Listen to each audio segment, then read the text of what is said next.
विष्णुपाद परमहंस परिव्रजकाचार्य श्री श्रीमद् भक्ति वेदांत स्वामी प्रभुपाद की, अनंत कोटि वैष्णव विंद की, सीताराम लक्ष्मण हनुमान की, शिष्य गौर निताय की, शिला प्रभुपाद की, निताय गौर प्रेमानंदे।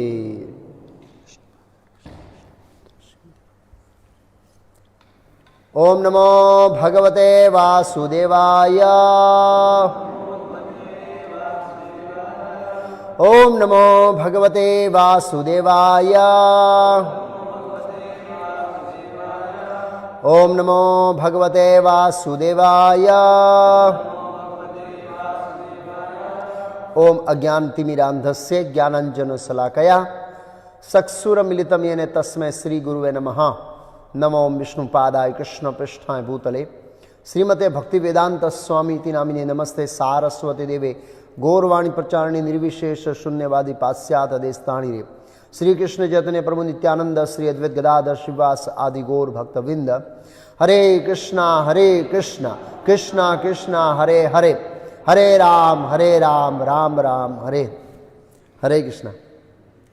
तो कल हम चर्चा कर रहे थे, उत्तरकांड से हमने प्रारंभ किया था। प्रभु राम ने जिज्ञासा किया था,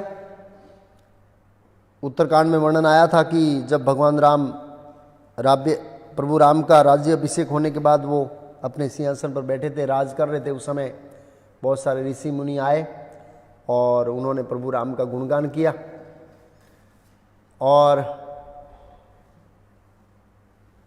बताया कि रावण कितना शक्तिशाली था, उनको आपने मार दिया।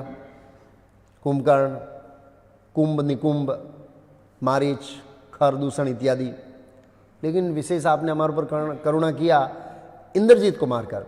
तो प्रभु राम ने जिज्ञासा किया कि आप रावण को छोड़कर इंद्रजीत को कैसे श्रेष्ठ मान रहे हैं और इंद्रजीत इतना शक्तिशाली कैसे बना, ये प्रश्न किया था। आवाज आ रहा है प्रभु? तो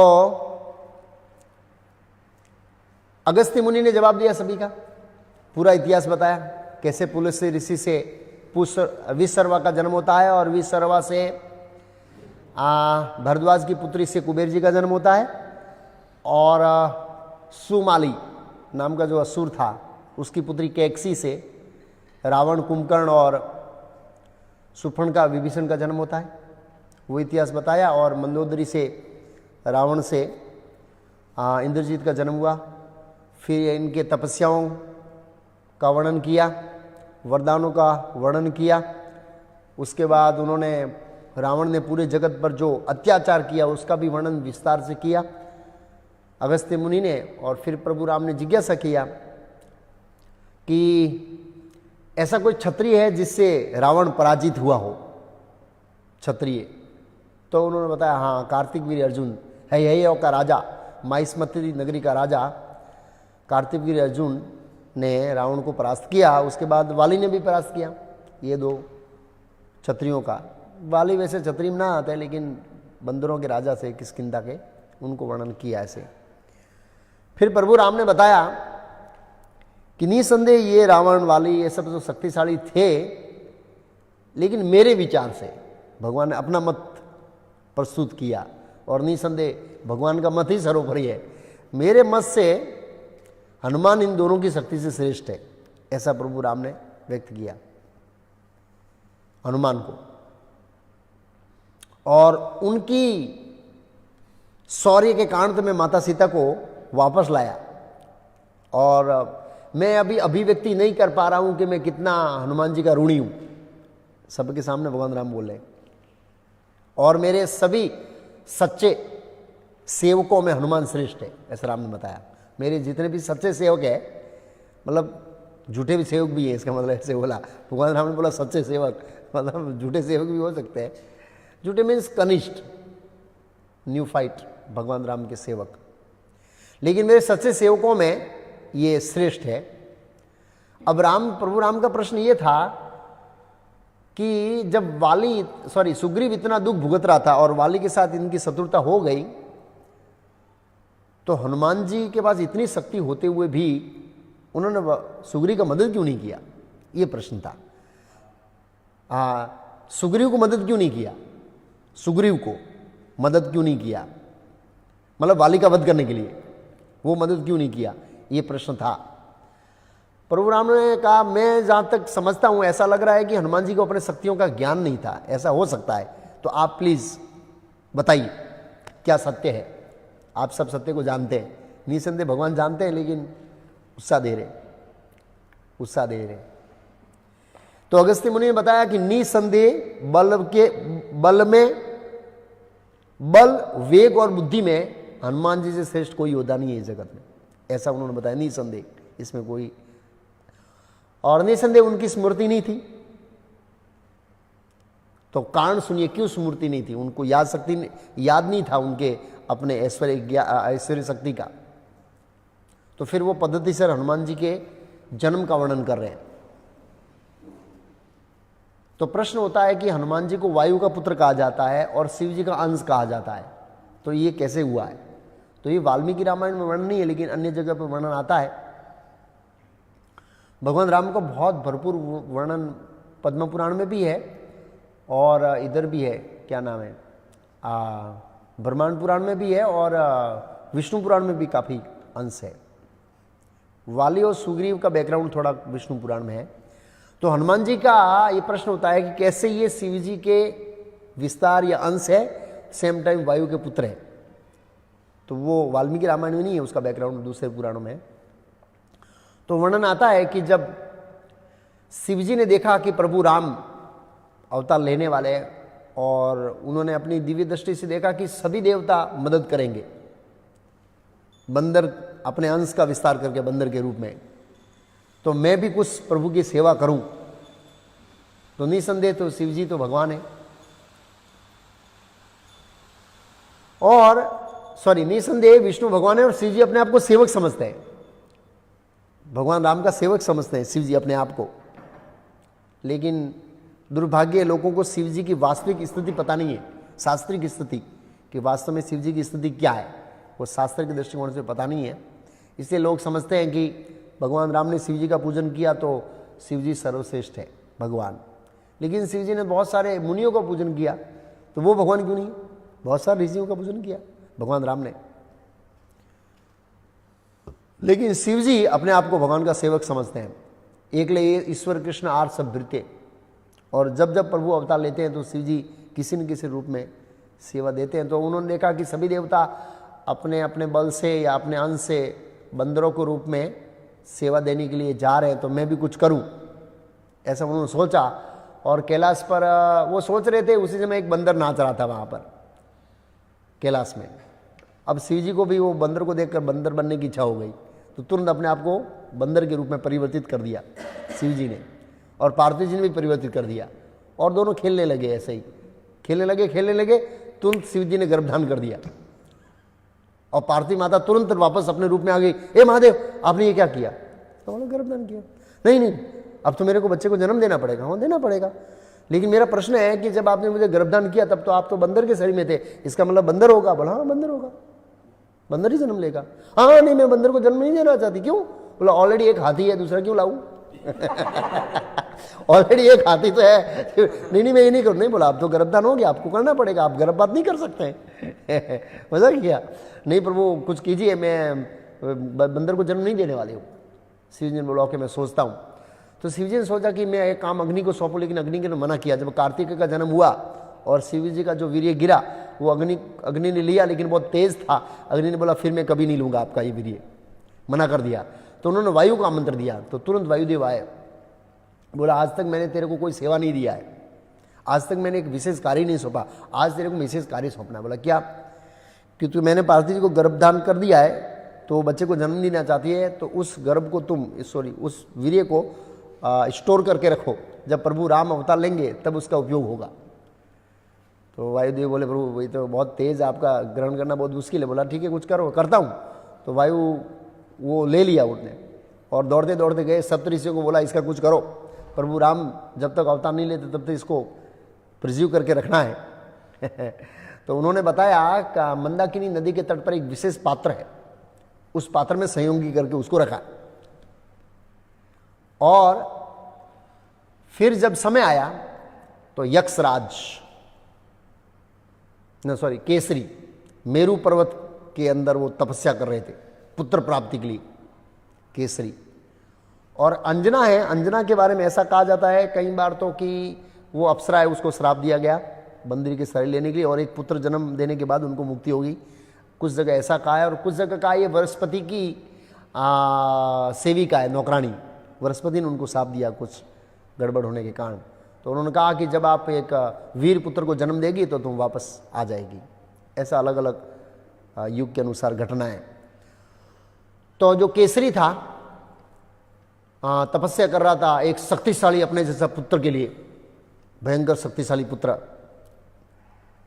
और सभी देवताओं में ऐसा कहा जाता है वायु शक्तिशाली है। हनुमान देखो, और इसको देख सकते हैं हम लोग भीम को। तो वायुदेव को प्रसन्न करने का प्रयास कर जाते, कई जगह ऐसा कहा, कई जगह ऐसा कहा इंद्र को प्रसन्न करने का प्रयास कर रहे थे।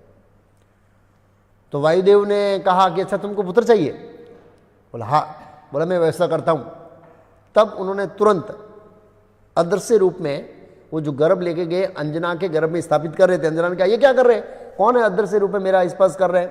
बोला चुप, मैं वायुदेव हूं। उन्होंने बोला आप सामने नहीं आएंगे तो श्राप दे दूंगा। तो वायुदेव सामने आया, आप याद कीजिए आपको श्राप है। तो उन्होंने याद किया हाँ, और आपको ये भी श्राप दिया कि आपकी मुक्ति तभी होगी जब आप वीर पुत्र को जन्म देगी तब। बोला हाँ। तो वायुदेव ने फिर वो गर्भ स्थापित किया। इस हिसाब से वो वायु के पुत्र कहलाए और शिव जी का अंश है, ऐसा कहा जाता है। और समय आने पर अंजना ने उस पुत्र को एक गुफा में जन्म दिया, और अंजना कुछ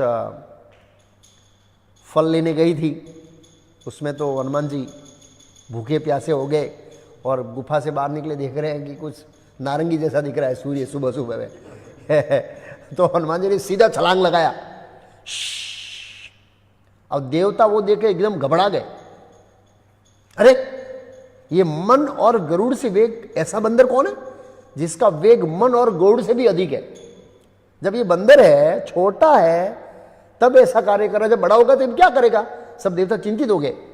और सूर्य को खाने जा रहा था और सूर्य की किरणें उसको ताप को जलाने की तैयारी कर रही थी कि वायुदेव गए कि सीधा बर्फ डाल दिया उसके ऊपर। ऐसे सूर्य की किरणों ने उनको जलाया नहीं, और सूर्यदेव ने देखा कि आगे जाके भगवान राम की मान सेवा करने वाले हैं, तो उनको अपनी किरणों से जगाया नहीं और जाके वो रथ पे बैठ गए। उसी समय राहु आया, उसका समय हो गया था सूर्य को ग्रसित करने का। राहु को भूख वहीं से मिटती है, वो जब सूर्य को ग्रहण करता है तब वो तुष्ट होता है, ऐसा बताया गया रामायण में। तो आया तो उन्होंने देखा कि ये कोई दूसरे प्रकार का फल है, उसको खाने गया। एक बार तो पकड़ लिया, लेकिन वो छटक गया और छटक के सीधा देवराज इंद्र के पास गया और इंद्र को डांटने लगा, आप लोगों ने ये फिक्स किया है हमारी भूख तभी मुटेगी जब हम सूर्य और चंद्र को ग्रसित करेंगे, लेकिन आपने दूसरे राहु को बना दिया। मैं देख रहा हूं मेरे जाने से पहले दूसरा राहु खा रहा है सूर्य को, आप लोगों ने मेरे साथ धोखा किया ऐसा। इंद्र बोले दूसरा खा रहा है? कौन दूसरा? अरे मैं अभी अभी सूर्य के पास जाके आया, वहां वो दूसरा खा रहा है उसको। दूसरे राहु का निर्माण किया आप लोगों ने, मेरे साथ धोखा किया। बोला नहीं नहीं ऐसा कुछ नहीं किया, चलो मेरे साथ। तो राहु उससे आगे जा रहा है, इंद्र से आगे जा रहा है, और देखा कि ओ यही फ्रूट फिर से सामने आ रहा है। फिर हनुमान जी उसको खाने गए तो देवराज इंद्र रास्ते में आ रहा है, तो उसको शरण लिया उन्होंने। देखो ये है, ये दूसरा राहु है। और उन्होंने देखा वाइट वाइट हाथी, ओहो ये तो वाइट वाइट किला लग रहा है। हनुमान जी उसको हाथी को, ऐरावत को खाने गए और वज्र मारा, तो यहाँ पर लगा डंडी, इसको क्या बोलते हैं ऐसे, गुजराती में तो हिचकी बोलते हैं, हिंदी में क्या बोले, टूटी। वो थोड़ा खंडित होगा और ये पर्वत के ऊपर दे धड़ाम गिरे तो प्राण त्याग दिया, मर गए ऑलमोस्ट। वायुदेव आए और उनको उठाया और गुफा में चले गए नीचे पर्वत के। बहुत नाराज हो गए वायुदेव, हवा बंद। तो हवा ऐसा नहीं है कि खाली सांस लेते हैं, ये पेट, ये अंदर बहुत अलग अलग प्रकार की हवा होती है, सब हवा बंद कर दी। वो तो उनके क्या है, एक्सपांसन है दूसरे हवा के, ये मेन हवा का मेन बॉस है और दूसरे सब छोटे छोटे हवा वाले उसके अंदर में, सबको बोला सप्लाई बंद कर दो। तो ऐसा लगा पेट बढ़ गया देवताओं का, अंदर आंतड़े संकुचित हो गए। हमारे शरीर वो फिक्स रहता है ना, वो अलग अलग वायुओं के कारण रहता है। बहुत देवता परेशान हो गए और होकर ब्रह्मा जी के पास गए, ये वायुदेव निराश हो गए हैं और ये सब हवा बंद कर दिया। ब्रह्मा जी ने कहा, उनको तो पता था कि ऑलमोस्ट राम अवतार में सब स्टोरी सेम होती है, ज़्यादातर यही ऐसा सीक्वेंस होता है, थोड़ा गुना कुछ अलग होता है। तो बोला आपने वायु के पुत्र हनुमान को इंद्र ने मार दिया है, इसलिए वो नाराज है, चलो हम जाते हैं। सभी आए उस गुफा में और वो वायु लेके खड़े थे और थोड़ा डिस्टर्ब थे, रो रहे थे दुख में कि आपने मेरे पुत्र को ऐसे मार दिया। तो ब्रह्मा जी ने ऐसे हाथ किया, बेटा जाग जा, तो बेटा खड़ा हो गया और वायु ने फिर हवा देना शुरू किया। फिर ब्रह्मा जी ने कहा, हे देवताओं, ये हनुमान जी भगवान राम के सेवक हैं और आगे आने वाले समय में ये आपके लिए बहुत हित का कार्य करेगा, इसलिए आप सब लोग उसको आशीर्वाद दो। समाज के अंदर लोग सोचते हैं कि हम किसी देवता की पूजा नहीं करेंगे तो नाराज हो जाएंगे, लेकिन यहां पर सिद्धांत स्थापित है कि अगर राम की भक्ति करेंगे तो देवता स्वाभाविक रूप से आशीर्वाद देंगे, स्वाभाविक रूप से। महाभारत में वर्णन है कि जब इंद्र ने, महाभारत में वर्णन, जब पांडव लोग कामेवन में रहते थे तो दुर्योधन उनका अपमान करने के लिए गया था, उनको जलाने के लिए। हम कैसे ऐसा आराम करते, तुम कैसे भूखे भूखे खा के सो जाते हो ऐसे सूखा मुखा। तो देवराज इंद्र ने गंधर्व को भेजा, गंधर्व के राजा चित्ररथ को, जाओ उठा के ले आओ दुर्योधन को, जो पांडवों को डिस्टर्ब करता है। इवन एक शुद्ध भक्त को कोई डिस्टर्ब करता है वो भी देवता सहन नहीं कर पाते, लेकिन भौतिक दुनिया में लोग समझते हैं हम देवता की पूजा नहीं करेंगे, कृष्ण की पूजा करेंगे, छोड़ देंगे तो देवता नाराज हो जाएंगे। अरे कहाँ नाराज हो जाएंगे, बता रहे शास्त्रीय सिद्धांत कि हम विष्णु भक्ति, कृष्ण भक्ति, राम भक्ति करने से देवता प्रसन्न होते हैं। तो ब्रह्मा जी ने कहा आगे जाके भगवान के महान भक्त के रूप में विख्यात होंगे और आप लोग आशीर्वाद दीजिए, आपके हित के लिए कार्य करेगा। तो सबसे पहले इंद्र ने एक सुंदर कमल का हार पहनाया और उनको वरदान दिया कि मेरा वज्र उनके ऊपर प्रहार नहीं करेगा, उसकी कोई असर नहीं होगी। फिर सूर्य ने कहा कि मैं अपने तेज का एक भाग देता हूं उनको, और फ्यूचर में जब इसको विद्या लेने की इच्छा होगी तब मैं शास्त्रों का ज्ञान दूंगा उनको। कुबेर ने कहा, कुबेर ने एक आशीर्वाद दिया कि मेरी गदा उन पर कोई असर नहीं करेगी, और एक आशीर्वाद दिया। वरुण ने एक आशीर्वाद दिया, विश्वकर्मा ने कहा मेरे द्वारा बनाया हुआ कोई भी हथियार उनके ऊपर असर नहीं करेगा। ऐसे काफी देवताओं जो मेन थे उन्होंने आपसे दिया। ब्रह्मा जी ने फिर अपना आशीर्वाद दिया, बोला दीर्घायु, दीर्घायु हो, दीर्घायु, चिरंजीवी, अजय, ब्राह्मणों के श्राप से मुक्त, मीन्स ब्रह्मदंड का भी श्राप नहीं लगेगा उनको। मेरा ब्रह्मास्त्र है ब्रह्मा जी का, वो तुझे असर नहीं करेगा, कुछ समय बांधेगा, 2 सेकंड में फ्री हो जाओगे तुम। ऐसा बहुत सारे आशीर्वाद दिए, 3-4 और आशीर्वाद दिए। फिर भी हनुमान जी इतने प्रसन्न नहीं थे।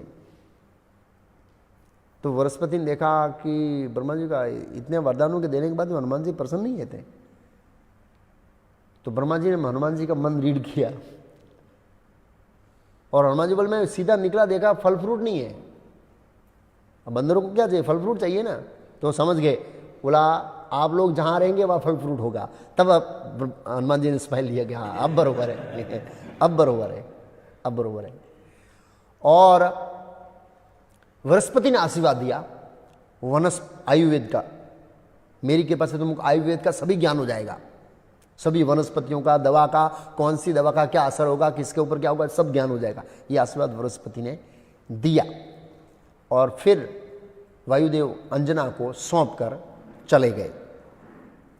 अब हनुमान जी को क्या है, बहुत सारे वरदान मिल गए और बच्चे थे और बहुत मस्ती करते थे, और मस्ती करते करते करते करते ऋषियों को कई बार ऐसे थोड़ा परेशान करते थे। ऋषियों ने देखा कि ये सभी प्रकार के श्राप से मुक्त है और किसी पर कुछ असर करेगा नहीं, देने का कोई मतलब नहीं है।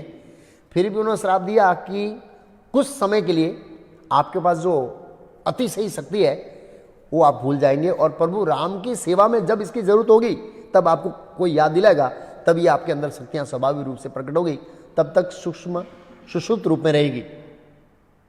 ऐसा ऋषियों ने श्राप दे दिया। अब ऋषि ने श्राप दे दिया, तब थोड़ा हनुमान जी शांत हो गए।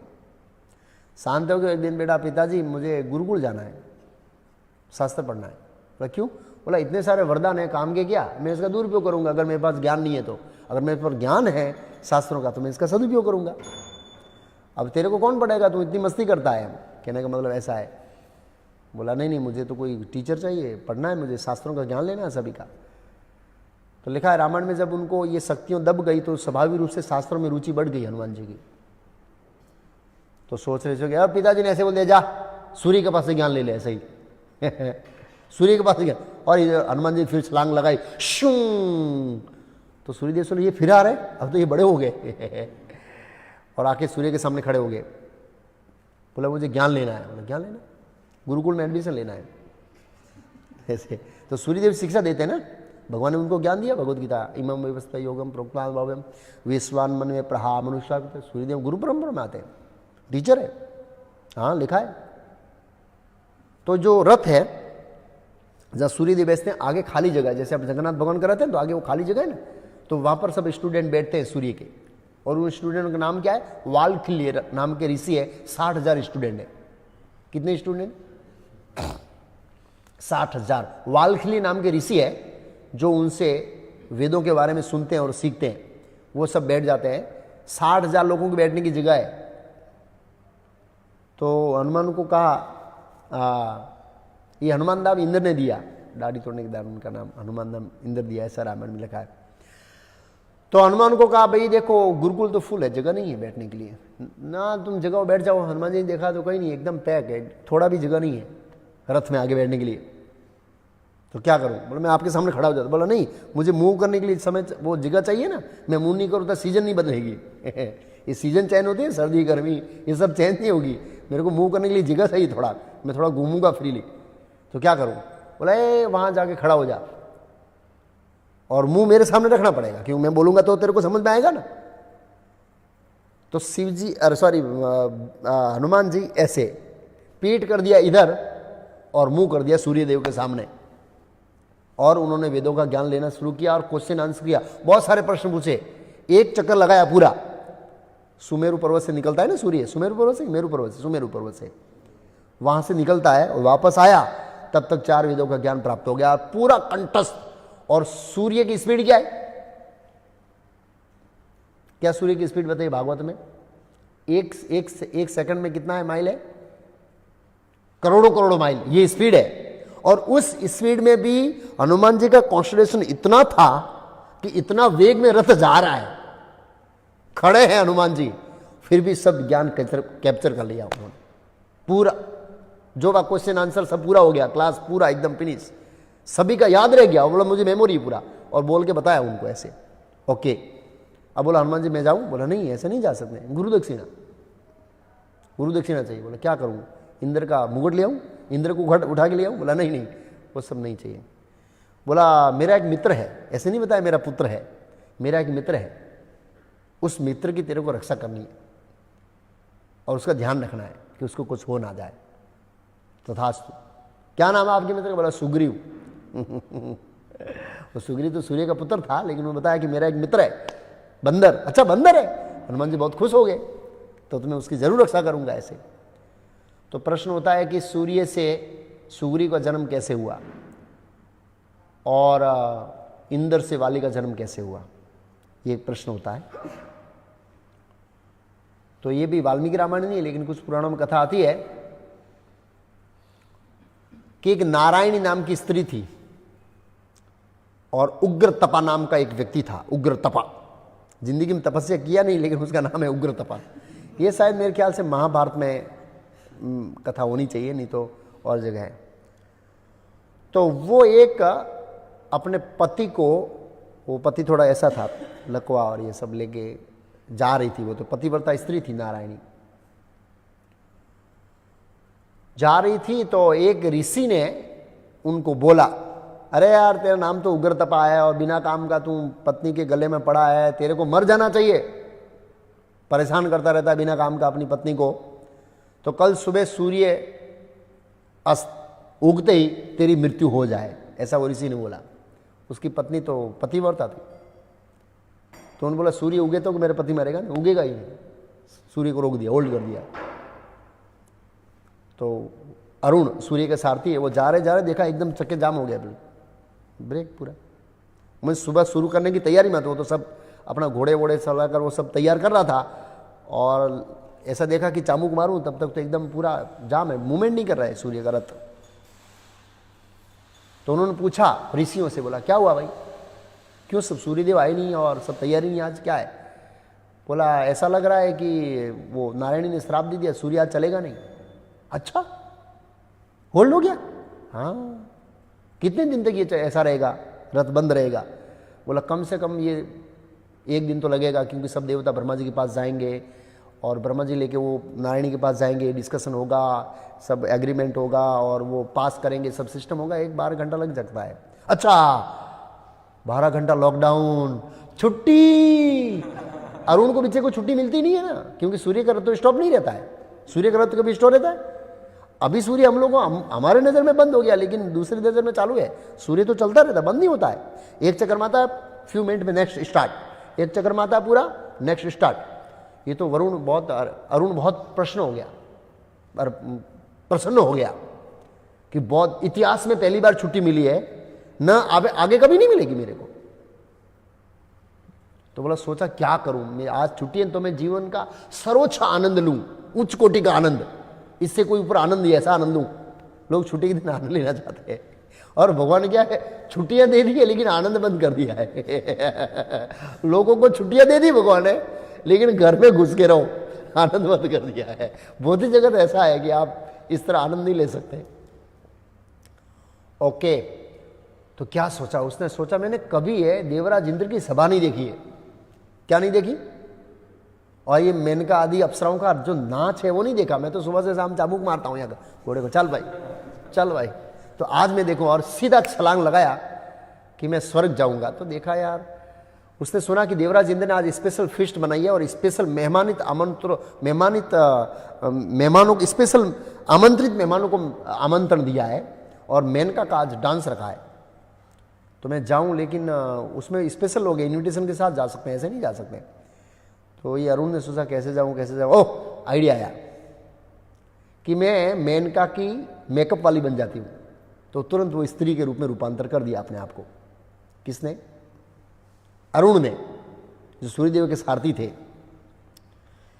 ऐसे कर दिया तो वो गेट वाले गए पास, बोला पास नहीं है ना, क्यों? और मेनका की मेकअप वाली हूँ ना, वो थोड़ा कुछ बाकी रह गया था, तो वो जल्दी में चली गई। हाँ ठीक है जाओ। और वो सब कार्यक्रम चल रहा था। और ये तो सूर्यदेव के सारथी है ना, प्रकाश गिरता है ना, वो तेज था उनके अंदर। स्त्री का रूप धारण किया लेकिन तेज था,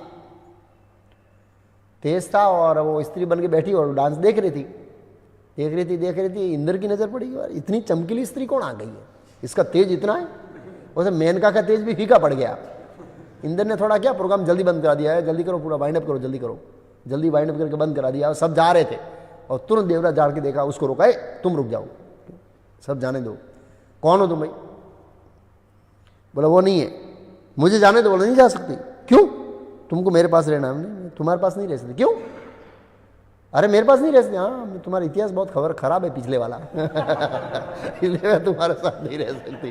बोला नहीं, मैं इंद्राणी के पास मेरे को नहीं, मैं नहीं रहूंगा। इंद्राणी के पास रख, कहीं भी रखे नहीं रहूंगा। बोला मैं जाना चाहता हूँ। नहीं आप नहीं जा सकते। अरे मैं स्त्री नहीं हूँ, मैं पुरुष हूँ। क्या है तुम मेरे मजाक कर रही है? इंद्र ने कहा तुम मजाक कर रहे मेरे से, मुझे मूर्ख बना रहे, तुम स्त्री है? नहीं मैं पुरुष हूँ, मैंने स्त्री बन गई हूँ। अरे यार तुम जो भी हो, मैं तुम्हारा भोग करना चाहता हूं। अरे बोला भोग करेंगे तो बच्चा होगा, उसको संभाले कौन? मैं सूर्यदेव का सारथी हूं अरुण। बोला नहीं नहीं, तू मुझे मूर्ख बना रहा है। और अल्टीमेट भोग किया और तुरंत एक बच्चे का जन्म हो गया, फिनिश। तुरंत एक बच्चे का जन्म हो गया, फिनिश। वो तो वहां से दौड़ी क्योंकि सूर्यदेव का टाइम हो गया वहां पर। और यहां पर देखा सूर्यदेव का रथ मूवमेंट कर रहा है और ये दौड़ते हुए सीधा जंप मारा और पकड़ा और घोड़े को चाबुक मारने की तैयारी थी। सूर्यदेव ने पूछा ऐसे तुम एग्जाइटी में कहां से आ रहे हो, इतनी जल्दी पढ़ने से कहां गए थे? बोला मैं स्वर्गलोक गया था। अच्छा क्यों लेट हो गया? इंद्र ने बहुत गड़बड़ी कर दी। क्या गड़बड़ी कर दी? बोले एक बच्चा दे दिया। बच्चा दे दिया? कैसे बच्चा दे दिया तेरे को? तो उन्होंने इतिहास बताया कि मैं अरुणी बन गई थी। अरुणी बन गई? अच्छा, इतनी सुंदर थी कि देवराज इंद्र तेरे से आकर्षित हो गए। बोला हाँ, तो मेरे को रूप देखना है। नहीं नहीं, अभी 5 सेकंड बाकी है। बोला 5 सेकंड में सब कुछ हो जाएगा, तुम चिंता मत कर। बोला रथ चलाने में, मूवमेंट करने में 5 सेकंड बाकी है। बोला नहीं 5 सेकंड में पूरा हो जाएगा, तुम दिखा दे, 1 सेकंड का काम है। नहीं नहीं मैं नहीं दिखाऊंगी, ऐसे लेट होगा, बिना काम के आप डिस्टर्ब हो जाएंगे। नहीं नहीं ऐसा नहीं होगा, तुम मेरा सेवक है, जैसे स्वामी बोलता हूं ऐसा करो। दिखाया रूप, तुरंत सूर्यदेव आकर्षित हो गए, दूसरा बच्चा हो गया। ये देवताओं की स्थिति ऐसी है, बहुत कम लोग भगवान विष्णु की सेवा में रहते हैं, इंद्रिय भोग। और ये लोग सब विष्णु का स्मरण करते हैं जब उनके ऊपर आपत्ति आती है तब। अब तो सूर्यदेव ने, सॉरी वरुण ने लगाया क्योंकि टाइम हो गया। सूर्य कभी लेट नहीं होता है, परफेक्ट टाइम, इतिहास में कभी लेट है। मारा चामुक भागे और 2 बच्चे रो रहे स्वर्ग में। इंद्र परेशान हो गया, ये बच्चे नहीं तो बड़े हो रहे नहीं रहे, बड़े नहीं हो रहे, वो एकदम छोटे बच्चे, एकदम बंदरों के बच्चे जैसे रो रहे। वैसे स्वर्ग का नियम है विदिन सेकंड में बड़ा हो जाता है, वहां बच्चे रोते नहीं है क्योंकि इंद्रिय भोग में बाधा आती है। अब बच्चे रो रहे तो इंद्र स्वर्ग के सभी लोग डिस्टर्ब हो गए। बोला हमको इंद्रिय भोग करने में तकलीफ हो रही है यार, ये रोक रहे, इंद्र तुम कुछ करो। अब इंद्र लेके ब्रह्मा जी के पास गया कि इसका कुछ करो। ब्रह्मा जी बोला आपने ही समस्या खड़ी की है, आप ही समाधान करो। बोला मैं इंद्र का, मैं स्वर्ग में ऐसे बच्चों को नहीं रख सकता हूँ, मैं इसका लालन पालन कौन करेगा? बोला आइए समस्या आपने खड़ी की है, आप करो उसको। उसी समय रक्षराज, किष्किंधा के राजा रक्षराज, वानरों के राजा तपस्या कर रहे थे देवराज इंद्र को प्रसन्न करने के लिए, पुत्र प्राप्ति के लिए। और जो स्वर्ग में नहीं चलता है, स्वर्ग में जो सब ऐसा ये सब ऐसे केस रहते हैं, वो ये लोग मनुष्य को पकड़ा देते हैं। तो वहां से देवराज इंद्र आया, पूछा यक्षराज तपस्या कर रहे हो? बोला किसके लिए? बोला पुत्र के लिए। ठीक है पकड़ो ये 2 पुत्र। दे दिया दोनों पुत्रों को। इस तरह ये सुग्रीव सूर्यदेव के पुत्र हैं और वाली इंद्र के पुत्र हैं। ये उनका बैकग्राउंड है ऐसा। और फिर जब रक्षराज की मृत्यु हुई और वाली का अभिषेक किया गया, तब हनुमान जी उनके मंत्री बने सुग्रीव के। सुग्रीव को वो किया था क्या, उत्तराधिकारी के रूप में नियुक्त किया गया था। और इसलिए वो सुग्रीव हमेशा, सूर्यदेव को वचन दिया था हनुमान जी ने कि मैं सुग्रीव का ध्यान रखूंगा, इसलिए वो हमेशा उनका ध्यान रखते थे। ये बैकग्राउंड कथा है एक्चुअली ऐसे कि कैसे हनुमान जी शिव जी के भी अंश है और सेम टाइम वायुदेव के पुत्र हैं, और सूर्य का पुत्र वाली और सुग्रीव और इंद्र का पुत्र वाली। ये बैकग्राउंड है। ये सब कथा सुनकर, मतलब ये कथा तो रामायण में नहीं है, ये दूसरे पुराण में। तो हनुमान जी का पराक्रम इत्यादि सुनकर प्रभु राम बहुत प्रसन्न हुए और उनका बहुत धन्यवाद किया। और इसके बाद सब ऋषि जाने लगे तो उनको आमंत्रण दिया प्रभु राम ने कि हे ऋषियों, अब आप लोगों ने मेरे को राजा के रूप में नियुक्त किया है, अब मेरा कर्तव्य बनता है कि मैं यज्ञ करूं। क्यों यज्ञ करूं? क्योंकि इससे जनता का और विश्व का कल्याण होगा। तो ये वैदिक संस्कृति थी। राजा लोग बड़े बड़े यज्ञ करते थे। किस लिए? क्योंकि यज्ञ करने से भगवान विष्णु प्रसन्न होते हैं और इससे समाज में शांति रहती है। प्रभु राम ने बताया कि विश्व शांति के लिए मुझे यज्ञ करना है, प्रजा भगवान को प्रसन्न करने के लिए, ताकि प्रजा संतुष्ट रहे। तो ये राजाओं का उद्देश्य हुआ करता था ऐसे। और बोला हम आएंगे, आगे जाके प्रभु राम अश्वमेध यज्ञ इत्यादि करेंगे तो आएंगे, ऐसा बताया। और सभी ऋषियों को विदा लिया। उसके बाद वर्णन आता है, पहले हम चर्चा कर चुके हैं कि सब अश्वमेध यज्ञ करने, अरे राज्य अभिषेक के बाद सब चले गए, लेकिन सब नहीं चले गए, दूर के लोग गए। 20 प्रधान बंदर रुके थे। विभीषण रुका था, जनक महाराज, महाराज कैकेयी और महाराज काशी के ये काशी नरेश, ये सब रुके थे। अंगद मित्र बहुत जो थे वो सब रुके थे। तो एक दिन प्रभु राम ने जनक महाराज को जाके 1 महीने के बाद, 1 महीना रुके राज्याभिषेक के बाद, कि अभी 1 महीना हो गया है अभिषेक के बाद, और एक आए उससे 1 महीना हो गया है, 2 महीना हो गया होने आया, आप अब प्रस्थान कीजिए, राज्य की उपेक्षा करनी अच्छी नहीं है। और बहुत सारा उनको भेंट सौगात दिया महाराज जनक को, और जनक महाराज सब अपनी पुत्री माता सीता को दे दिया, और उनको कहा भरत और शत्रुघ्न आपको छोड़ने के लिए आएंगे। फिर कैकेयी राज युद्धजीत के पास गए, कैकेयी के पिताजी के पास, कि आपके पिताजी बहुत वृद्ध हो गए हैं, कभी भी शरीर त्याग कर सकते हैं, आप जाइए, और ध्यान रखना प्रजा का बहुत जरूरी है। तो उनको लक्ष्मण जी छोड़ने के लिए गए। फिर उनके मित्र थे काशी नरेश, काशी के राजा, उनको छोड़ा, अन्य काफ़ी राजाओं का नाम लिखा है, उनको छोड़ा, विदाई दिया। और फिर काफ़ी समय के बाद एक दिन भगवान राम ने हनुमान जी और अंगद को यहाँ पर बिठाया अपने पास राज्य सिंहासन पर, और इनको ऐसे पकड़कर बोले, सुग्रीव इन दोनों का बहुत सम्मान करना चाहिए, इन्होंने जो पराक्रम किया है इसके बारे में सम्मान करना चाहिए। तो भगवान राम ने अपने आभूषण थे इन दोनों को पहनाया, और फिर अन्य जो बंदर थे 20 प्रधान, उनको कहा कि आप मेरे सब मित्र नहीं हैं बल्कि मेरे भाई जैसे हैं, ऐसा भगवान ने बताया। और सभी को एक एक आलिंगन किया भगवान राम ने, और बंदरों ने 1 मास बिताया, तो ऐसा लगा कि 1 घंटे में पूरा हो गया समय। 1 महीना रहे प्रभु राम के, 1 महीना रहे तो उसको लगा 1 ही घंटा हुआ है। क्यों? क्योंकि उसमें लिखा है रामायण में कि भगवान राम के प्रति इनका प्रेम इतना था कि 1 महीना चला गया, खाली इतना ही समय लग रहा है ऐसे। फिर इनको सुग्रीव को और विभीषण को भी जाने को आज्ञा दिया कि आप लोग अब राज्य की उपेक्षा कर रहे हैं, वो धर्म के अनुसार सही नहीं है, मेरे प्रति प्रेम है वो बहुत अच्छी है, लेकिन आपका कुछ कर्तव्य भी है। तो फिर हनुमान जी ने प्रार्थना किया, 3 प्रार्थना किया हनुमान जी ने, 3 प्रार्थना। पहला कहा, प्रभु जब तक मैं पृथ्वी पर हूं तब तक पृथ्वी पर आपकी कथा चलती रहे, ताकि मैं सुन के अपने वियोग का शमन कर सकूं, ये एक प्रार्थना किया। फिर दूसरा कहा कि मेरी निष्ठा आपके चरण कमलों में अचल रहे, मेरी भक्ति अचल रहे। तीसरा कि मेरा जो प्रेम है वो और कहीं प्रवाहित ना होकर आपके चरणों में प्रवाहित हो। जैसे माता कुंती कहती है, भगवान कृष्ण को कुंती प्रार्थना में आता है कि जिस तरह गंगा स्वाभाविक रूप से समुद्र की ओर बहती है, ऐसे ही मेरा जो स्नेह है आपके प्रति, आपके चरणों में अविरत रूप से आपके चरणों में प्रवाहित हो, दूसरी जगह नहीं। ऐसे हनुमान जी ने ये कहा। फिर भगवान राम ने कहा कि निसंदेह जब तक तुम पृथ्वी पर हो तब तक रामायण की कथा चलती रहेगी, वस्तुतः जब तक पृथ्वी है तब तक रामायण की कथा चलती रहेगी। और फिर भगवान राम ने उनको कहा कि मैं सदैव, तुमने जो मेरे लिए कार्य किया है, सेवा किया, उसके लिए मैं सदैव ऋणी रहूंगा ऐसे। फिर भगवान राम ने फिर एक अपना हार दिया उनको, और सभी बारी बारी सभी प्रधान बंदरों ने भगवान राम के चरण स्पर्श किए, और फिर सब विदाई हो गए। आलिंगन किया सबका, सुग्रीव का, विभीषण का, सबका किया। सब जा रहे थे, आंख में आंसू थे, प्रभु का विरह हो रहा था और मन व्याकुल था। अंततः विदाई लिया, और प्रभु राम भी अपने मित्र जाने से वो भी ऐसे मन से वो थे कि मेरे सेवक जा रहे हैं। लेकिन उन्होंने देखा कि वो जाके अपने संबंधियों से मिलेंगे तो प्रभु राम को प्रसन्नता हुई। और उस आने के बाद घटना होती है कि पुष्पक विमान फिर से वापस आता है। पुष्पक विमान फिर से वापस आता है कि कुबेर जी ने मुझे कहा है कि रावण को प्रभु राम ने जीता है, इसलिए ये पुष्पक विमान पर प्रभु राम का ही हक है शास्त्र के अनुसार, इसलिए तुम उनकी सेवा में रहे। भगवान राम ने कहा अभी तो मेरे को जरूरत नहीं है, तुम जहाँ जाना जा सकते हो, जब जरूरत पड़ेगी मैं तेरा स्मरण करूंगा, तुम आ जाना। तो चला गया पुष्पक विमान अपनी जगह पर। और उसके बाद भगवान राम राज कर रहे थे, और भरत ने आकर सब समाचार दिया कि कैसे प्रजा में सब सुख शांति है। तो भगवान राम प्रसन्न हुए, क्योंकि वे जानते थे एक भगवत भक्त शासित राजा होता है और शास्त्र के अनुसार राज्य करता है। ये तो निसंदेह भगवान थे, लेकिन भगवान ने बताया कि जैसे एक भगवत भक्त राजा शासित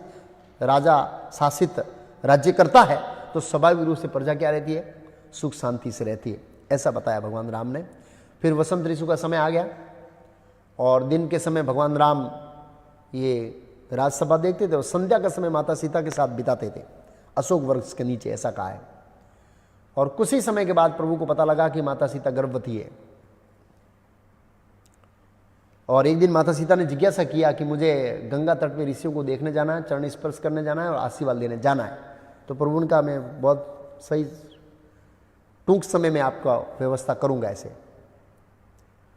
और फिर एक दिन प्रभु राम अपनी सभा में बैठे और अपने मंत्रियों और गुप्तचरों से पूछ रहे थे हमारे चारों भाइयों के बारे में, तीनों माताओं के बारे में, माता सीता के बारे में पब्लिक का क्या राय है, क्या क्या चर्चा करती है पब्लिक, जाओ देख के आओ।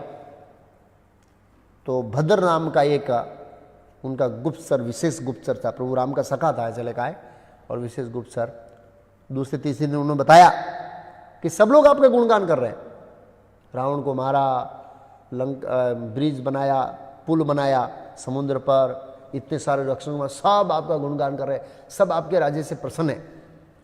भगवान राम ने कहा हे भद्र, तू मेरा सखा है और तू मेरे दोषों को छुपाएगा, ऐसा मत सोचना, मुझे ज्ञात नहीं है, मैंने अपने स्वयं के कानों से सुना है। वाल्मीकि रामायण में वर्णन नहीं है कि प्रभु राम स्वयं गए, लेकिन पद्म पुराण दूसरी जगह वर्णन है कि प्रभु स्वयं राम भी गए थे गुप्त रूप से सुनने के लिए प्रजा क्या बोल रही है उनके बारे में। तो इसलिए भगवान यहाँ पर, लेकिन रामायण में कहते हैं कि मैंने स्वयं कानों से सुना है। निसंदेह भगवान के कान तो सर्वव्यापी है कि तुम कुछ सत्य सुधारे, अगर तुम मुझे कोई सत्य ही नहीं बताएगा तो मैं मेरे दोषों का निवारण कैसे करूंगा, जो मेरे अंदर दोष है उसको निवारण के लिए सत्य बताना पड़ेगा, तुम मुझे छुपाना मत हो। तब भद्र ने कहा प्रभु क्षमा करे, लोग आपके बारे में ऐसी ऐसी बात कर रहे हैं। कैसी बात कर रहे हैं कि राम ने ये सब किया, बहुत अच्छी बात है, लेकिन राम ये सीता जो 1 साल बाहर रही थी उसको लाके घर में रखा और उसका उपभोग कर रहा है, उसको शर्म नहीं आ रही? एक सभ्य व्यक्ति होने के बाद ऐसा कार्य कर रहे हैं, ऐसा शब्द, अब इसमें सत्य क्या है असत्य क्या मैं नहीं जानता, प्रभु ये बात कर रहे हैं। तो पद्म पुराण में वर्णन आता है कि जब गुप्तचर गए तो अलग अलग घर में जाकर सुनते थे कि राम के बारे में क्या बोलते हैं। तो अलग अलग घर सुना, 99% सब सही था, एक खाली व्यक्ति बोला ऐसे, धोबी का वर्णन वाल्मीकि रामायण नहीं है, पद्म पुराण में। एक धोबी ने क्या किया, एक पत्नी अपनी आई थी एक दिन दूसरे किसी घर के रहकर, तो उसको लात मार रहा था, तुम मेरे घर में नहीं आ सकती, मैं राम नहीं हूं कि पर घर में रुकी स्त्री को मैं रख सकता हूं, वो तो राजा है, जो भी चाहे नियम बना सकते हैं, जो भी नाम किए सकते हैं, और वो जो भी इस करेगा वो न्याय के अनुसार होगा, मैं जो कुछ करूंगा वो अन्याय होगा, ऐसे बोला है। देखो कि राजा तो जो नियम बनाते हैं वो उनके लिए नियम है सब, वो सत्य ही है सब कुछ। तो फिर ये भद्र ने आके राम को इसके बारे में बताया कि ऐसा बात कर रहे हैं इसलिए ऐसे। तो प्रभु राम ने कहा मंत्रियों को पता लगाओ कि सही चर्चा हो रही है। बोला बाजार में चल रही बात, एक बोला, दूसरा बोला, 3 बोला, जन प्रवाह फैल रहा है, मंत्रियों को कहा पता लगाओ। तो मंत्रियों ने प्रमाणित किया कि हाँ प्रभु ये बात सही है, लोग ऐसे बोल रहे हैं आपके बारे में। भगवान राम अवगत से इस बात से, जानते थे कि माता सीता पूर्ण रूप से निर्दोष है, लेकिन फिर भी भगवान ने कहा कुछ ईर्ष्यालु लोग मेरे पीछे बात कर रहे हैं। तो ऐसे थे कुछ लोग ऐसे। लक्ष्मण को बुलाया और लक्ष्मण को कहा लक्ष्मण, एक राजा के लिए ऐसी निंदा करना बहुत घातक है, तो वो राज नहीं कर सकता सही थे, और मैंने इक्ष्वाकु वंश में जन्म लिया है और इक्ष्वाकु वंश की कीर्ति के ऊपर कलंक लग रहा है, और मैं नहीं चाहता कि इस दोष के साथ मैं राज्य करूं, क्योंकि आने वाले राजाओं को मैं क्या आदर्श प्रस्तुत करूंगा। इसलिए ये घटनाओं को सुनकर मंत्रियों से विचारणा करने के बाद मैंने माता सीता को त्यागने का विचार किया है। बहुत सारा डिटेल में प्रभु राम ने बहुत सारा डिटेल में बात बताया। अब तो लक्ष्मण का तो पूरा हृदय विदीर्ण हो गया, सांस चला गया, और मैं चाहता हूं कि कल सुबह तुम माता सीता को तुम लेके जाओ और गंगा तट पे छोड़ के आ जाओ। बहुत कठिन जॉब है, इतना आसान नहीं है। और मुझे तर्क मत करना, मुझसे तर्क मत करना, क्योंकि तर्क करने का कोई स्थान नहीं है हमारे पास। माता सीता को त्यागने के सिवाय कोई सहारा नहीं है। इक्ष्वाकु वंश की रक्षा करने के लिए जरूरी है। कल सुबह तुम माता सीता को गंगा तट पर अवलोकन करने के लिए, उनकी इच्छा थी माता सीता की कि मुझे गंगा तट पर जाना है, ऋषियों से मिलना, तुम उस बहाने वहां ले जाना, कोई तर्क नहीं। तो कई बार प्रश्न किया जा सकता है कि एक साइड में भगवान राम ये बंदरों की हुई सेवा के लिए इतना गुणगान करते हैं, और दूसरी साइड में भगवान राम अपनी पत्नी से इतने निष्ठुर और कठोर लग रहे हैं, ऐसा क्यों? तो प्रभुपाद जी ने उसके बारे में लिखा है कि भगवान राम एक आदर्श राजा थे, और आगे आने वाले शासकों के लिए एक आदर्श प्रस्तुत करने जा रहे थे। और राजा का प्रथम कर्तव्य है प्रजा का शासन करना, और इसलिए उनको कई बार निष्ठुर निर्णय लेने पड़ते हैं, उनको बहुत कड़क निर्णय लेना पड़ता है क्षत्रिय को, और तभी वो प्रजा पर राज कर पाएगा। जब लोग राजा की निंदा कर रहे हैं तो फिर राजा की सुनेगा कौन? आजकल के नेताओं को कोई पड़ी नहीं है, सब गाली देते हैं, ये देते हैं, कुछ भी देते हैं। अच्छा लगता है कोई गाली देता है तो, हाँ, क्योंकि सब असुर है। जब हिरण्यकशिपु कहते, प्रहलाद महाराज कहता था हे असुरों में श्रेष्ठ, तो हिरण्यकशिपु को आनंद होता था, हाँ हाँ हाँ हाँ, रियल मेरा ग्लोरिफिकेशन हो गया आज तो। जब उसको ऐसे कहा जाता था तुम असुरों में श्रेष्ठ हो तो आनंद लगता है। तो इन नेताओं को जितना बदमाश बोलेंगे ना उनको आनंद आएगा, किसी ने हमको बदमाश बोला। लेकिन जो रियल जो आदर्श राजा थे उनके पीछे ऐसे कोई आलोचना करता था तो वो बहुत बड़ा प्रश्न होता था। ऐसे इसलिए मैं राजा नहीं कर सकता, राजा आइडियल होना चाहिए। छोटा सा सिद्ध होता था तो भी लोग उसको देखते थे। तो उस दृष्टिकोण से भगवान राम ने यह निर्णय लिया। लक्ष्मण का हृदय विदीर्ण हो गया, फिर भी एक सच्चे सेवक होने के नाते अगले दिन सुबह में माता के पास जाके बोला, प्रभु राम ने मुझे सेवा दिया है कि आप गंगा तट पर ऋषियों के दर्शन करने और पूजा करने और प्रणाम करने जाना चाहते। बोला हाँ, अभी मैं तैयार होकर आई। सुमंत्र आया, रथ लाया, माता सीता को बैठाया और गए। और शाम को गोमती नदी के तट पर कुछ ऋषियों के वहाँ रुके और फिर दूसरे दिन चल दिया आगे गंगा नदी के तट पर। चल दिया गंगा नदी का तट आया, माता सीता उतरी नदी को पार करने के लिए, और लक्ष्मण को भी रहा नहीं गया, अंदर से दबाया हुआ था अभी तक, और तुरंत रोना शुरू कर दिया। माता सीता ने बिना कारण के रोना, हम तो लक्ष्य पर पहुंच रहे हैं और तुरंत वापस आएंगे ऐसे। तो फिर भी बोला कोई कारण नहीं, ऐसे ऐसे ही जवाब नहीं दिया। नाव मंगाई और नदी पार किया, और अब और रोना शुरू हो गया। तो माता सीता थोड़ा जोर से बोली, क्या कारण है तुम रो रहे हो? 2 दिन में राम का इतना विरह सता रहा है, मुझे भी राम का विरह है, मैं तुमसे ज्यादा राम से प्रेम करती हूँ, लेकिन फिर भी मैं धैर्य रखती हूँ। 2 दिन में इतना विरह हो गया? मतलब बात वो नहीं है। फिर उन्होंने सत्य घटना बताई कि प्रभु राम राजसभा में बैठे थे और लोक निंदा के कारण उन्होंने आपका त्याग किया है और सलाह दिया कि आप ऋषि मुनियों के आश्रम में जाके रहे।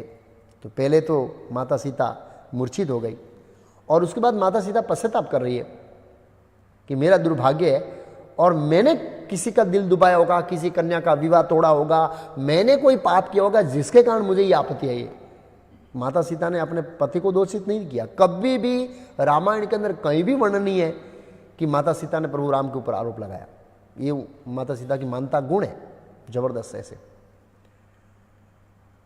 माता सीता ने सोचा कि इस अवस्था में तो एक ही कार्य, प्राण त्याग देना चाहिए, लेकिन प्रभु राम का वंश आगे नहीं बढ़ेगा, इसलिए मैं गंगा नदी में डूबती नहीं होनी, तो मैं कब का चली जाती इसमें ऐसे। फिर माता सीता स्वस्थ हुई और धैर्य धारण किया और उनको समझाया कि तुम निर्दोष हो, तुम चिंता मत करना, मैं तेरे ऊपर दोष नहीं देती हूँ। लक्ष्मण को बोला, माता को प्रणाम करना, राम मेरे स्वामी है, उनकी आज्ञा का पालन करना ही मेरा धर्म है, वो कैसे भी मेरे साथ व्यवहार करे वो मेरे स्वामी है बस। बहुत अच्छा माता सीता ने एक सती स्त्री का भाषण दिया बहुत लंबा लक्ष्मण को, और उनका आज्ञा का पालन करना मेरा धर्म है।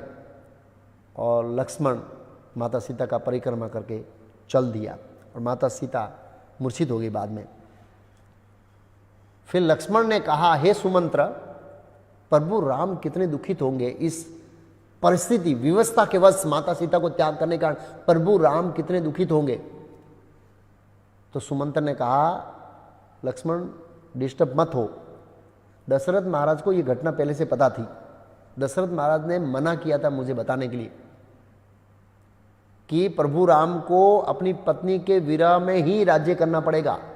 ये पहले से घटना निश्चित है, आप उसके बारे में शौक मत कीजिए, लेकिन मैं आप मुझे वचन दीजिए कि आप शत्रुघ्न और भरत को नहीं बताएंगे और स्वयं प्रभु राम को भी नहीं बताएंगे।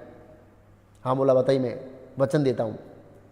तब सुमंत्र ने बताया कि एक बार दशरथ महाराज वशिष्ठ मुनि के आश्रम पर गए, जहाँ पर दुर्वासा मुनि भी बैठे थे चतुर्मास के समय में, और काफ़ी उनका सत्संग हुआ 2 ऋषियों और महाराज दशरथ के साथ। तो दशरथ महाराज ने बात बात में दुर्वासा मुनि से पूछा कि मेरे बच्चों का आयुष्य कैसा है, कितना आयुष्य होगा, कब तक रहेंगे। तो उन्होंने बताया कि 11,000 साल तक राज्य करेंगे, लेकिन उनको अपनी पत्नी का विरह भोगना पड़ेगा। और उनके माता सीता के गर्भ से 2 बच्चे भी उनके उत्पन्न होंगे, लेकिन सीता का त्याग करना पड़ेगा। बोला क्यों? तो बोला इसका रहस्य दुर्वासा मुनि ने बताया कि एक बार दैत्य और देवताओं का युद्ध हुआ तो दैत्य जब हारने लगे तो भृगु मुनि की पत्नी के शरण में गए। उन्होंने आसन दिया, आप मेरी शरण में आओ, कोई आपको नहीं मार सकता। और भगवान विष्णु क्रोधित हो गए क्योंकि वो देवताओं में पक्ष में थे। जाके सीधा भृगु मुनि की पत्नी का सुदर्शन चक्र से गला काट दिया। तो भृगु मुनि क्रोधित हो गए कि तुमने मेरी निर्दोष पत्नी को मारा, मैं श्राप देता हूं, जब आप मनुष्य राम अवतार में मनुष्य लीला में आएंगे तब आपको भी अपनी पत्नी से विरह का दुख भोगना पड़ेगा। लेकिन श्राप देने के बाद भृगु मुनि को एहसास हुआ कि भगवान को मुझे ऐसा श्राप नहीं देना चाहिए था, जैसे नारद मुनि देते हैं ना भगवान की योजना से। किधर द्वारका में सब ऋषि मुनि भगवान के कुल का नाश होने के लिए सांप आया ऐसे उसमें। तो फिर भृगु मुनि ने काफी तपस्या किया, भगवान विष्णु को प्रसन्न किया, प्रभु क्षमा करना, मैं आवेग में आकर आपको श्राप दे दिया। अब ये घटना वो लात मारने के पहले की है बाद की है वो पता नहीं है। भृगु मुनि ने लात मारी ना भगवान विष्णु को, वो पता नहीं है, लेकिन ऐसा है। तो भगवान विष्णु ने कहा चिंता मत करो, मैं आपके दियों के श्राप को प्रेम से स्वीकार करता हूँ। आप मेरे भक्त हैं और मैं नकारना नहीं चाहता, मैं इसको स्वीकार करता हूँ। वैसे मेरे ऊपर श्राप लगता नहीं है, भगवान को कोई श्राप दे नहीं सकता। महाभारत में वर्णन है, एक ऋषि का नाम भूल गया, दुर्योधन का मित्र था, राजस्थान में रहता था। ऐसा लगा राजस्थान को क्या कहते हैं, उरुभूमि नहीं, मरुभूमि मरुस्थल में वो रह रहे थे। महाभारत कथा मैं बताऊंगा। तो जब भगवान कृष्ण गए तो वो ऋषि से मिलते हुए गए और भगवान ने बताया कि मैं पांडवों और कौरवों को समझाने जा रहा हूँ और मेरे आशा है कि समझ जाएंगे, सब समझौता हो जाएगा। जब वो वापस आए तो पूछा वासुदेव क्या समझौता हो गया? पांडवों के अंदर सब दुर्योधन मजे में? बोला नहीं, सब मर गए, खाली पांडव बच। मर गए? बोला क्यों? बोला युद्ध हुआ। क्यों युद्ध हुआ? आप भगवान है, उनको पता था ये भगवान है, आप चाहते तो रोक सकते थे, आपने युद्ध क्यों नहीं रोका? इतने सारे लोगों को मरवा दिया, अब मैं आपको श्राप देता हूं। भगवान का हे मुनिवर सोच लीजिए, मेरे को श्राप लगता नहीं है, लेकिन आपकी तपस्या सब जीरो हो जाएगी, वर्षों की तपस्या वो हो जाएगी, सोच लो। तब वो ठंडे हो गए और फिर उन्होंने स्तुति की। हाँ, महाभारत में नहीं श्राप दिया। वो समझ गए। उसका नाम बहुत अच्छा है, वो दुर्योधन के मित्र जैसे थे। तो भगवान को श्राप लगता है तो फिर भगवान का कोई मतलब ही नहीं है। लेकिन कई बार भगवान अपने भक्तों को ऐसे कई बार स्वीकार करते हैं। भगवान स्वतंत्र है, क्यों स्वीकार करते हैं वो ही जान सकते हैं। तो भृगु मुनि का श्राप, ये श्राप है इसलिए भगवान ने स्वीकार किया है। ये उनकी लीला चल रही है, आप उनकी लीला को समझो और सहमति दो। तब लक्ष्मण को थोड़ी सांत्वना हुई। और उसके बाद जैसे ही माता सीता को छोड़ के लक्ष्मण चले गए और वाल्मीकि मुनि ने अपनी दिव्य शक्ति से जान लिया कि माता सीता को त्याग हुआ, ऐसी परिस्थिति तुरंत आए, उसमें लिखा तुरंत विदिन दी सेकंड में वाल्मीकि मुनि आए और माता सीता को प्रणाम का, देवी भाग्य देवी जनक पुत्री, मैं अपनी दिव्य योग शक्ति से जान गया हूँ कि ऐसा हुआ है, आप मेरी आश्रम में चलिए, वहाँ पर बहुत तपस्विनियाँ हैं, वो आपको अपने पुत्रियों के समान आपका रक्षण करेगी, आप चिंता मत कीजिए। और वहाँ ले गए और तपस्विनियों के साथ माता सीता को वहाँ पर रखा। लक्ष्मण जी अयोध्या पहुँचे और सोच रहे थे कि प्रभु को क्या समाचार दूँ, मैं छोड़ के आया, क्या डिस्कस करूँ। तो गए और प्रभु राम थोड़े विचार मग्न थे और थोड़े कैसे डिस्टर्ब थे। लक्ष्मण ने सांत्वना दिया, डिस्कशन हुआ दोनों भाइयों का, अलग अलग विषय पर चर्चा हुई लंबी। और उसके बाद प्रभु राम ने कहा लक्ष्मण, मैं 3-4 दिन से ये थोड़े मामले में डिस्टर्ब था, मैंने राज्य की ओर ध्यान नहीं दिया। मैं चाहता हूँ सभी मंत्रियों, ऋषियों, मुनियों, जो भी हमारे सभासद है उनको आमंत्रित किया जाए। कल सुबह से हम फिर से वही राजसभा शुरू करते हैं, क्योंकि राजा अगर राज्य की उपेक्षा करता है तो अधर्मी का भागी होता है। और फिर उन्होंने 2 कथा बताई, राज्य प्रजा का और अपने राज्य की उपेक्षा करता है। एक तो बताई राजा नृग की, सावधान नहीं रहता तो क्या होता है, और एक निमि महाराज की कथा बताई। 2 कथा बता के वो लोग विदा हो गए और दूसरे दिन सभा में सब इकट्ठा हुए और प्रभु राम ने बताया कि जाओ कुछ बाहर देखो, इधर उधर देखो, किसी का कोई कंप्लेन है तो बुलाओ, क्योंकि 4 दिन से मैं ऑफिस में नहीं था, पार्लियामेंट में नहीं था, कोई किसी का कोई मिलना चाहता है मुझे आने दो, उसको कोई रोकेगा नहीं। तो लक्ष्मण जी गए बाहर, सब देखा, बोला कोई नहीं है प्रभु, कोई नहीं है, कौशल के राज्य में किसी कोई शिकायत है ही नहीं है। बोला नहीं, कुछ तो गड़बड़ है, जाओ देखो। तो फिर दूसरी बार जब गए तो ध्यान से देखा तो कुत्ता बैठा था राजमार्ग पर नजीक में, महल के नजीक में राजसभा के, और यहां से खून टपक रहा था, ऐसे वो रोया कुत्ता लक्ष्मण को देखकर। तो लक्ष्मण ने पूछा, अरे चिंता मत करो तुम, तेरे को क्या तकलीफ है? बोला हाँ तकलीफ है, कंप्लेन से। अच्छा क्या कंप्लेन? बोला आपको नहीं बताऊंगा, राजा को बताऊंगा सीधा। अच्छा चलो। बोला नहीं, प्रभु राम की आज्ञा चाहिए। क्यों? मैं कुत्ता हूं ना, बहुत घृणित प्राणी हूं। ब्राह्मण के घर में, मंदिर में, राज दरबार में, पवित्र जगह में जा नहीं सकता। पहले प्रभु राम अनुमति देंगे तो मैं वहां पर आऊंगा और मैं समस्या बताऊंगा। तो आप देखिए कैसा राम राज्य था, सामने से लोग भेजते थे कि भी कोई समस्या है जानने के लिए, ऐसा राम राज्य था। आज पुलिस स्टेशन जाते हैं, कंप्लेन लिखाते हैं, सालों साल तक केस चलता है, दोनों मर जाते हैं, फिर भी केस का निकाल नहीं आता है। विजयनगर में एक दादा थे, कनु दादा, एक व्यक्ति ने उनको एक फ्लैट में धोखा दे दिया, देवेंद्र कुमार करके। जब मैं इसको नहीं जानता तब पता था कि ये थोड़ा चीटर है। धोखा दे दिया तो मैंने, दादा मेरे पास आए कि प्रभु यार इसने मेरे को धोखा दे दिया, 14 लाख रुपये ले लिया मेरे से, और फ्लैट तो मेरे नाम के है ही नहीं, खाली खाली कागज बना के दे दिया।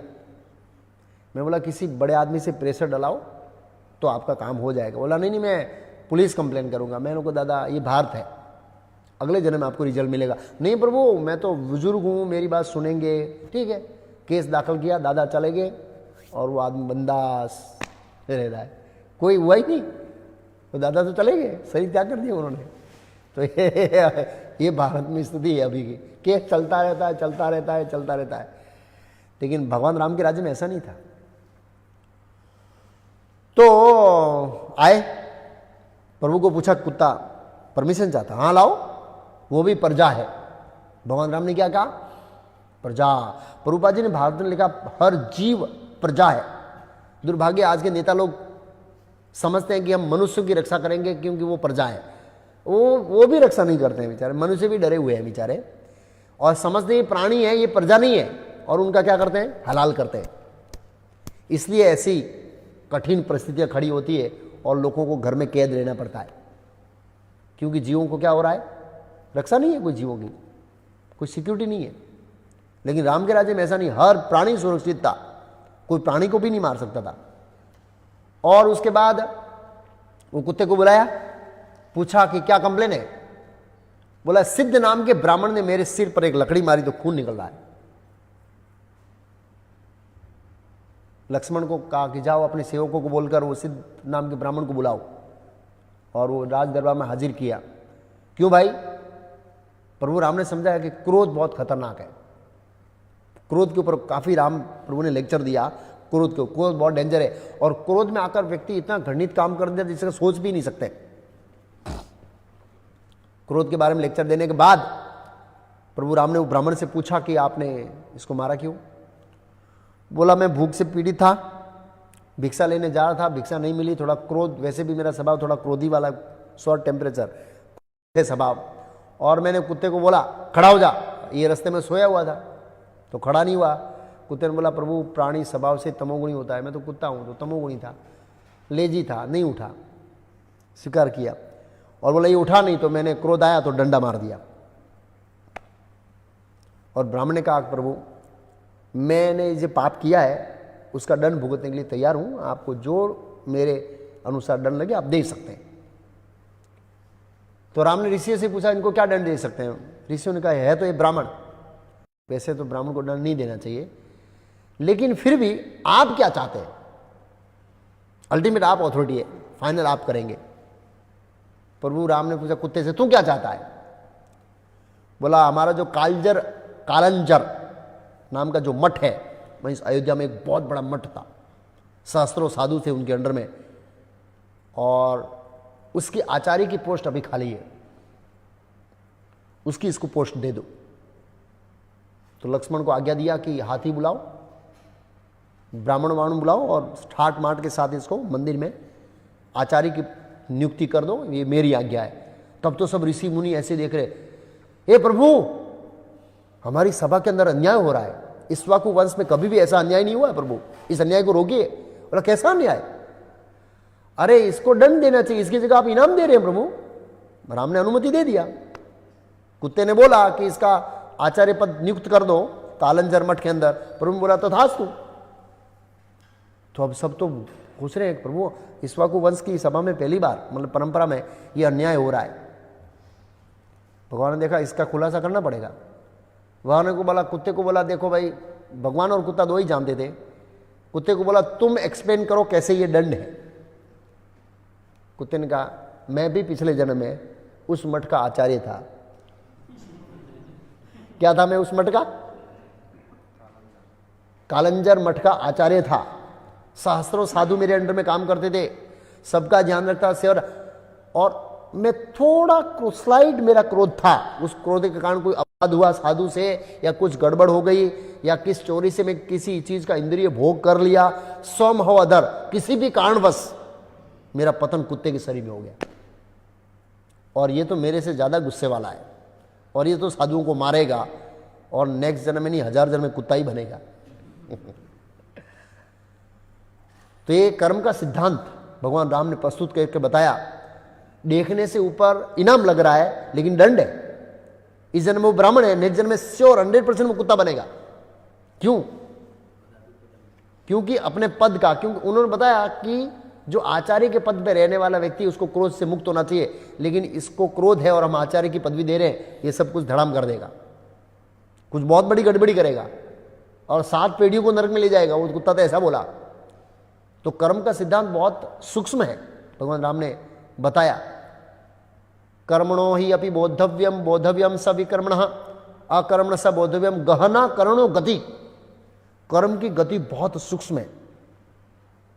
कई बार हमको लगता है कि हम बहुत पुण्य कर्म कर रहे हैं, हो सकता है वो पाप हो शास्त्रों के दृष्टिकोण से।